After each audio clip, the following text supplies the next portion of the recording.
In May, the United States government opened a vault it had kept sealed for 80 years. Photographs, gun camera footage, a declassified video of a UFO being shot out of the sky. And then, in the same breath, they told you it means nothing. Draw your own conclusions, they said. That sentence is the tell, because buried inside what they released is a fight they did not want you to notice. It's called Pursue, the Presidential Unsealing and Reporting System for UAP encounters. Since May 8th, the Department of War has released hundreds of files dating back to 1944. Apollo astronaut transcripts, Buzz Aldrin describing unusual lights and objects, a photograph from Apollo 17 showing three objects in a triangular formation, and police reports of orbs launching other orbs, which the government's own analysts called, quote, among the most compelling. Then on May 22nd, a second release. 222 documents, 51 audio recordings, over 40 videos. One shows four objects in formation over Iran in 2022, captured by United States military infrared. Another shows a UFO being shot down. This is not a tabloid.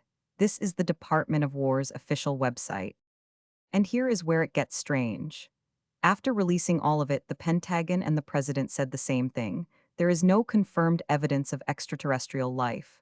The public can draw their own conclusions. Think about that. They hand you gun camera footage of a craft being shot down and then they shrug. That is not transparency. That is managed disclosure. Show them something. Tell them it's nothing. Control the frame. But the real story isn't in the files. It's in a bill, the UAP Disclosure Act, and it contains a provision so explosive it was stripped out in 2024 and is being forced back in right now. That provision would give the United States government the power of eminent domain over recovered non-human technology. Technology currently held by private defense contractors. Stop, read that again. Eminent domain. The legal power a government uses to seize private property for public use. Except here, it isn't land. It's recovered craft. The bill assumes, in writing, that private contractors are holding technology of non-human origin. You do not write a law to seize something that does not exist. The man at the center is David Grusch. In 2023, under oath before Congress, he testified that the United States has been secretly retrieving and reverse engineering craft of non-human origin. He was an Air Force and Pentagon intelligence officer, with the clearances to know. He did not recant. He doubled down. On June 9th, Grusch returns, this time on the steps of the Capitol, alongside members of both parties. Luna, Burchett, Burleson, their goal, force the Disclosure Act through with its enforcement teeth restored. In Grusch's own words, this is about moving from testimony to action. Let the American people judge the facts for themselves.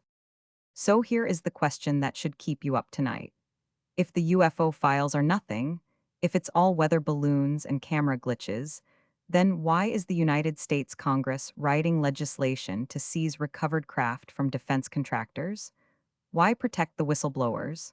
Why fight to restore the very teeth they tried to remove? You do not build a machine this large to disclose nothing. The vault is open. The bill is moving.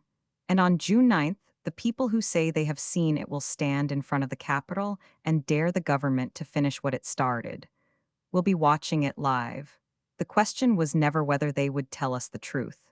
It's whether we will recognize it when they do.